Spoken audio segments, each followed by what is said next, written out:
दोस्तों विकास BPSC classes में आप सभी का स्वागत है। दोस्तों जैसा कि आप लोगों को मालूम है, आज हम दिसंबर 2020 के प्रतियोगिता दर्पण के बारे में संक्षिप्त विश्लेषण करेंगे। इसके पहले आप लोगों को नवंबर प्रतियोगिता दर्पण का संक्षिप्त विश्लेषण कराया गया था और उनसे संबंधित टेस्ट सीरीज भी लिए गए थे। तो आज जो हम डिस्कस करने वाले हैं वह दिसंबर 2020 प्रतियोगिता दर्पण के बारे में डिस्कशन करने वाले हैं। फिर इस करेंट अफेयर से संबंधित आपसे टेस्ट लिए जाएंगे ग्रुप के माध्यम से। तो आइए आज हम देखते हैं दिसंबर 2020 प्रतियोगिता दर्पण को। तो सबसे पहले इसमें जो है दोस्तों वह है कि कोरोना काल में 7वीं बार राष्ट्र के नाम पर श्री मोदी का संबोधन किया गया। दोस्तों हाल ही में प्रधानमंत्री श्री नरेंद्र मोदी द्वारा कोरोना काल में कुल 7वीं बार जो है वह संबोधन किया गया है, जबकि राष्ट्र के नाम पर जो है दोस्तों वह अब तक 13 बार संबोधन किया जा चुका है। तो याद रहे दोस्तों, यदि कोरोना पीरियड में पूछा जाए तो कोरोना पीरियड में नरेंद्र मोदी जो है 7वीं बार अपने देश को संबोधित कर चुके हैं, जबकि जब से वह पदभार ग्रहण किए हैं तब से लेकर के अब तक वह राष्ट्र के नाम पर 13वां जो है वह संबोधन कर चुके हैं। अगला हमारा है अगला जो हमारा है दोस्तों वह है रेज 2020 आर्टिफिशियल इंटेलिजेंसी पर वर्चुअल सम्मेलन किया गया है। किसके द्वारा किया गया है? तो श्री प्रधानमंत्री नरेंद्र मोदी के द्वारा किया गया है। याद रहे दोस्तों, रेज पर आर्टिफिशियल इंटेलिजेंसी पर वर्चुअल सम्मेलन जो है वह श्री नरेंद्र मोदी के द्वारा संबोधित किया गया है। अगला जो हमारा है वह है चुनाव में उम्मीदवारों द्वारा किए जा सकने वाले व्यय की अधिकतम सीमा में 10% की वृद्धि की गई है। याद रही करिएगा दोस्तों यहाँ से कि चुनाव में जो उम्मीदवार द्वारा खर्च किया जाता था उसकी व्यय की जो अधिकतम सीमा थी उसमें 10% का इंक्रीज किया गया है, यानी कि 10% की वृद्धि की गई है। तो यहाँ से आप यह सवाल याद रखिएगा। अगला जो हमारा है वह है भारतीय नौसेना में नया युद्धपोत जो है वह INS कावरती को शामिल किया गया है। यहाँ से प्रश्न पूछे जाएंगे कि भारतीय नौसेना में कौन से नया युद्धपोत शामिल किया गया है दिसंबर के माह में, तो याद रखिएगा INS कावरती को शामिल किया गया है। अगला जो हमारा है दोस्तों वह काफ़ी इम्पोर्टेंट है, वह है अटल टनल का लोकार्पण। यह काफ़ी इम्पोर्टेंट है और यहाँ से आप देखेंगे कि यहाँ से प्रश्न जो है वह पूछे भी गए थे इस बार के 66वीं बीपीएससी एग्जाम में। तो अटल टनल का लोकार्पण जो है वह 3 अक्टूबर 2020 को किया गया है और यह टनल जो है वह दोस्तों मनाली से लेह को जोड़ेगी। यानी यहाँ से प्रश्न बनेंगे कि अटल टनल जो है किससे कहाँ से कहाँ तक जोड़ेगी, तो यह याद रखिएगा दोस्तों मनाली से लेह को जोड़ने वाली यह एक टनल है और यह 10,000 फुट की ऊंचाई पर विश्व की सबसे लंबी हाईवे पुल बन गई है। यानी कि विश्व की सबसे लंबी हाईवे पुल जो है वह अटल टनल हो गया है और यह 10,000 फुट की ऊंचाई पर स्थित है। यहाँ से ये भी काफ़ी इंपॉर्टेंट है दोस्तों, यह रोहतांग टनल भी कहा जाता है, मतलब इसे जो है रोहतांग टनल के नाम से भी जाना जाता है और यह पीर पंजाल श्रेणी में बनाया गया है। यानी कि यहाँ से प्रश्न पूछे गए थे आगे बीपीएससी में कि किस श्रेणी में बनाया गया है, तो यह पीर पंजाल श्रेणी में बनाया गया है। इसकी कुल लंबाई जो है वह 9.02 किलोमीटर है। ठीक है, और इससे सबसे बड़ी फ़ायदा क्या होने वाला है दोस्तों कि इससे सबसे बड़ी फ़ायदा होने वाला यह है कि इस टनल के निर्माण से मनाली से लेह की जो दूरी है वह जो है वो 46 किलोमीटर कम हो गई है। यानी कि मनाली से लेह जाने तक की जो दूरी होती थी टोटल डिस्टेंस उसमें 46 किलोमीटर कमी हो गई है। तो यहाँ से आप अटल टनल के बारे में जानकारी इतना रख सकते हैं। अगला जो हमारा है वह है देश की पहली सी प्लेन सेवा। तो दोस्तों देश की पहली सी प्लेन सेवा जो है वह अहमदाबाद के साबरमती के रिवर फ्रंट से नर्मदा जिले में देवरिया या इसको केवड़िया स्थित स्टैच्यू ऑफ यूनिटी के बीच में बनाया गया है। ठीक है, तो हम लोग सभी जानते हैं कि स्टैच्यू ऑफ यूनिटी कहाँ है, तो वह गुजरात के अहमदाबाद में है, साबरमती रिवर फ्रंट के किनारे है और नर्मदा जिले के केवड़िया में स्थित है। तो ठीक वहीं पे जो है देश की पहली सी प्लेन सेवा की शुरुआत की गई है, क्योंकि हम लोग जानते हैं कि सरदार वल्लभ भाई पटेल के जन्म दिवस के शुभ अवसर पर ही यह स्टैच्यू ऑफ यूनिटी को बनाया गया था और उसी के जन्म दिवस पर हम लोग 31 अक्टूबर को राष्ट्रीय एकता दिवस भी मनाया जाता है। और याद रखिएगा दोस्तों कि देश की जो पहली सी प्लेन सेवा प्रारंभ किया गया है, कहाँ प्रारंभ किया गया? अहमदाबाद में किया गया है, नर्मदा जिले के केवड़िया में किया गया है। यह जो है स्पाइस जेट के द्वारा किया गया, यानी यहाँ से आप एयरलाइन को भी याद रखिएगा कि देश की पहली सी प्लेन सेवा जो है वह स्पाइस जेट के माध्यम से किया गया है। अगला जो हमारा है दोस्तों वह है ग्लोबल हंगर इंडेक्स, यानी कि वैश्विक भूखमरी सूचकांक में भारत का जो स्थान है वह 94 है। अगला है हमारा दोस्तों भारतीय मूल के सेशल्स में नए राष्ट्रपति का निर्वाचन किया गया है, जिसका नाम है बेवेल राम कलावन। याद रखिएगा दोस्तों कि यह बेवेल राम कलावन जो है वह सेशल्स में नए राष्ट्रपति के पद पर नियुक्त किए गए हैं, जो कि मूल रूप से भारतीय हैं।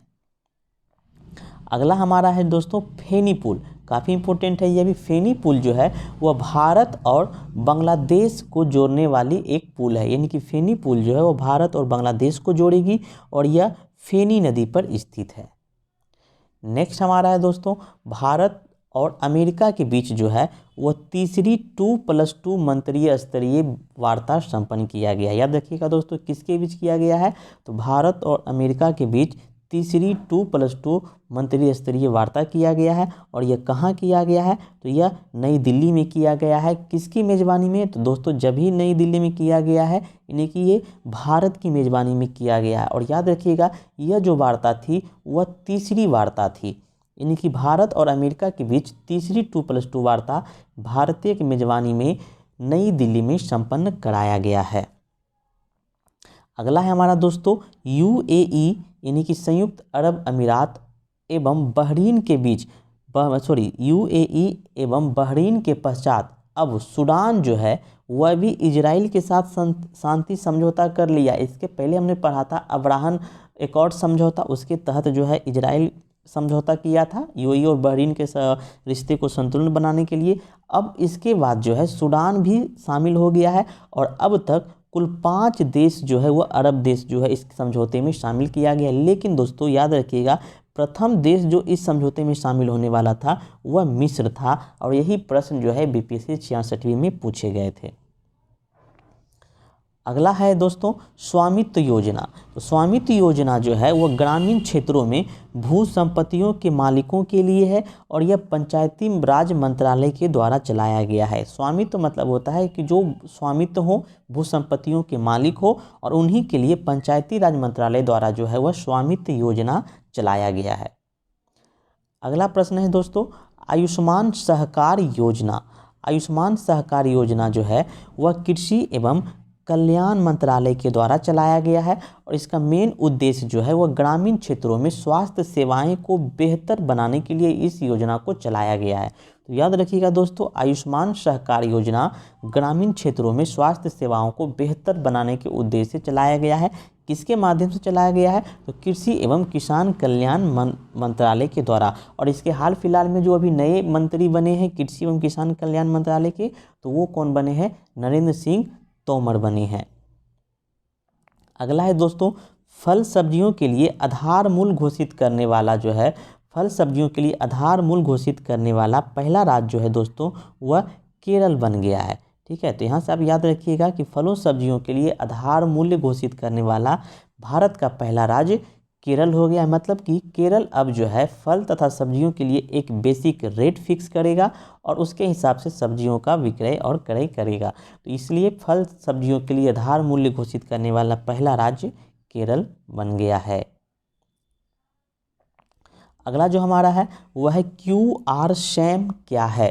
दोस्तों QR SAM जो है इसकी यदि फुल फॉर्म की बात किया जाए तो quick reaction surface to air missile है। यानी कि QR SAM जो है वह एक एयर मिसाइल है जिसका पूरा नाम जो होता है quick reaction surface to air missile, यानी कि यह धरातल से हवा में मार करने वाली एक मिसाइल है।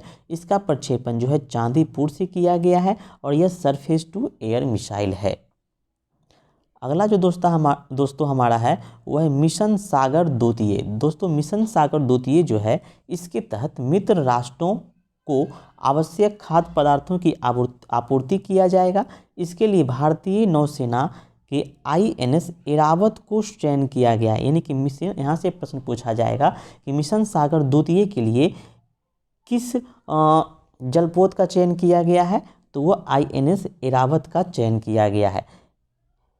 इससे पूर्व मिशन सागर फर्स्ट का भी आयोजन किया गया था। मिशन सागर फर्स्ट कार्यक्रम ही चलाया गया था, लेकिन इसके तहत जो है वो INS केसरी को शामिल किया गया। तो याद रखिएगा, INS केसरी जो है वह मिशन सागर फर्स्ट के लिए प्रयोग में लाया गया था, और INS ऐरावत जो है वह मिशन सागर द्वितीय के लिए प्रयोग में लाया जाएगा। और इसका मूल उद्देश्य जो होगा वो मित्र राष्ट्रों को आवश्यक खाद्य पदार्थों की आपूर्ति प्रदान करना। नेक्स्ट है दोस्तों आत्मनिर्भर भारत 3.0। हाल ही में आत्मनिर्भर भारत 3.0 का क्रियान्वयन किया गया है। इसके तहत 2.65 लाख करोड़ का नया पैकेज शामिल किया गया। दोस्तों इसके पहले जो है 20 लाख करोड़ रुपए का पैकेज शामिल किया गया था, वो आत्मनिर्भर भारत योजना के तहत किया गया था। अब इसी में आत्मनिर्भर भारत 3.0 कार्यक्रम का क्रियान्वयन किया गया है, और इसमें 2.65 लाख करोड़ रुपए का नया पैकेज शामिल किया गया है, और इसमें टोटल 12 तथ्यों को शामिल किया गया है। और RBI जो है इसमें अभी तक में 29.87 लाख करोड़ का प्रोत्साहन की घोषणा किया गया है। नेक्स्ट है दोस्तों हमारा अमेरिका पेरिस समझौते से हट गया। यानी कि अमेरिका जो है वो हाल ही में पेरिस समझौते से अपने आप को अलग करने का निर्णय लिया है। अब UNFCCC की बात करें तो इसका फुल फॉर्म होता है, कई बार ये परीक्षाओं में पूछा गया है कि UNFCCC का फुल फॉर्म क्या होता है, तो United Nations framework convention on climate change. तो यह आप याद रखिएगा, UNFCCC का फुल फॉर्म, ये काफ़ी बार एग्जाम में पूछे गए हैं। नेक्स्ट जो है हमारा दोस्तों वह है जापान में सम्राट नारुहितो के छोटे भाई आकाशिनो को युवराज का दर्जा प्रदान किया गया है। यानी जापान के जो सम्राट है नारुहितो, वहाँ पे जो है उनके छोटे भाई आकाशिनो, उनको जापान का नया युवराज घोषित किया गया है। अगला है दोस्तों वह है आसियान का 37वां वर्चुअल सम्मेलन जो है वह वियतनाम में किया गया। देखिए दोस्तों, यह भी 66वीं में पूछा गया प्रश्न है कि आसियान का 37वां सम्मेलन कहाँ किया गया था, तो वह वियतनाम में किया गया था, और इसकी अध्यक्षता जो है वह वियतनाम के प्रधानमंत्री गुमेन शुआन फुक के द्वारा किया गया। अब इसके आप एक स्टेप और भी याद रखें कि 37वां वर्चुअल सम्मेलन जो है वह वियतनाम में किया गया है, लेकिन अगला शिखर सम्मेलन जो है 38वां वह ब्रुनेई में किया जाएगा दोस्तों। तो 37वां याद रखिएगा वियतनाम में, और अगला 38वां जो है वह ब्रुनेई में किया जाएगा। ठीक है, तो यहाँ से आप इतने तथ्य को याद रख सकते हैं। अगला दोस्तों है, यह भी काफ़ी इम्पोर्टेंट है कि G20 का 15वां शिखर सम्मेलन। तो याद रखिएगा दोस्तों, G20 का 15वां शिखर सम्मेलन जो है वह सऊदी अरब की मेज़बानी में किया गया। यानी कि इसकी अध्यक्षता सऊदी अरब के द्वारा किया गया है। सऊदी अरब में नहीं किया गया है, सऊदी अरब के द्वारा किया गया है। 2019 में इसकी जो मेज़बानी किया गया था वह जापान के ओसाका में किया गया था। इसके लिए जो थीम है दोस्तों वह है सभी के लिए 21वीं सदी के अवसरों का एहसास। ठीक है, तो आप इसकी थीम को भी याद रखिएगा। इसमें आप एक चीज़ और टर्म को ध्यान में रखें कि G20 का जो है वो 18वां सम्मेलन जो है वह 2023 में भारत में प्रस्तावित है। यानी कि भारत जो है वो 2023 में G20 की मेज़बानी करेगा, और यह जो है 18वां सम्मेलन होगा। अगला है दोस्तों ब्रिक्स का 12वां शिखर सम्मेलन। तो ब्रिक्स का 12वां शिखर सम्मेलन जो है वह रूस की अध्यक्षता में किया गया है। तो यहाँ से आप याद रखिएगा दोस्तों, ब्रिक्स का जो नाम है BRICS, इसके नाम के अनुसार से ही इसका सम्मेलन किया जाता है। आपने देखा होगा कि पिछले बार जो इसका सम्मेलन यानी कि ब्राज़ील के द्वारा किया गया था, अब उसके बाद जो है बी के बाद आर है, यानी अब जो इसकी सम्मेलन किया गया है वह रूस के द्वारा किया गया है। इसके बाद बी आर के बाद आई है, यानी कि इंडिया। अब रूस के बाद अगला जो ब्रिक्स का सम्मेलन होगा वह भारत के द्वारा किया जाएगा। तो इसलिए आप याद रखिएगा कि अभी जो है वह ब्रिक्स का सम्मेलन रूस के द्वारा किया जाएगा और अगला ब्रिक्स का सम्मेलन जो है वह भारत के द्वारा किया जाएगा। इसकी थीम क्या थी दोस्तों? तो वैश्विक स्थिरता, साझा सुरक्षा और अभिनव विकास, यानी कि global stability, shared security and innovative. तो यह 2000 देखिए नोट में लिखा हुआ भी है कि 2021 में यह जो है भारत में प्रस्तावित है।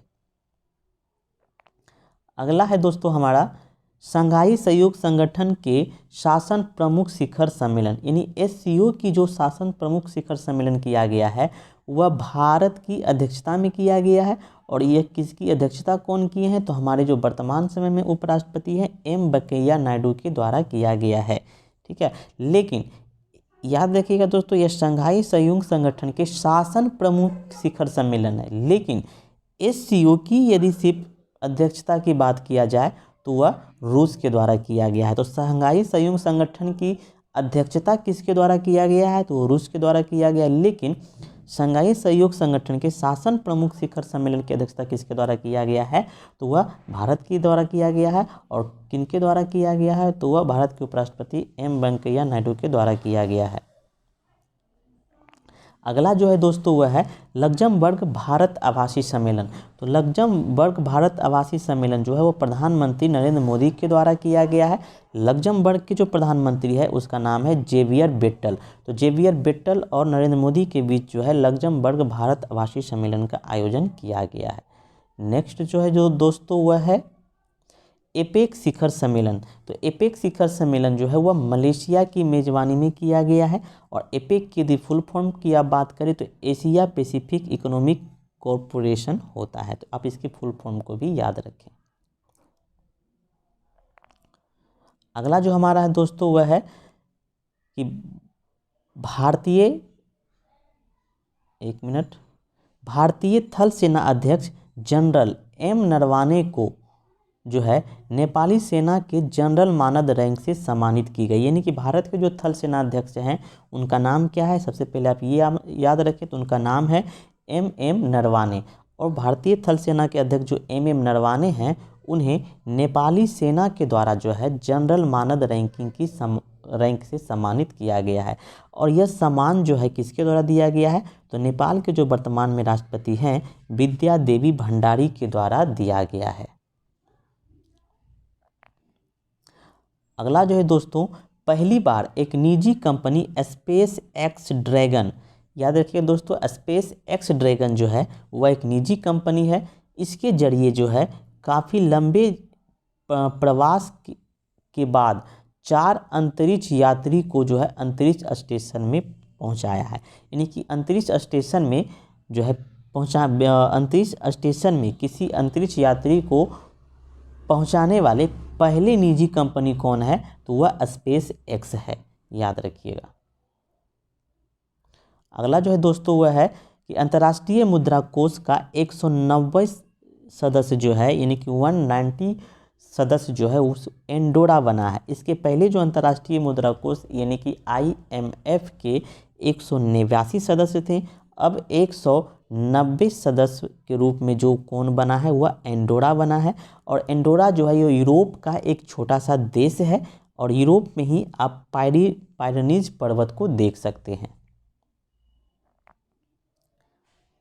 थोड़ी सी हमने यहाँ पे रिकेप की फुल फॉर्म के बारे में भी लिख दिया है, क्योंकि रिकेप के फुल फॉर्म पूछे जाते हैं। इसके फुल फॉर्म होते हैं रीजनल कम्प्रिहेंसिव इकोनॉमिक्स पार्टनरशिप।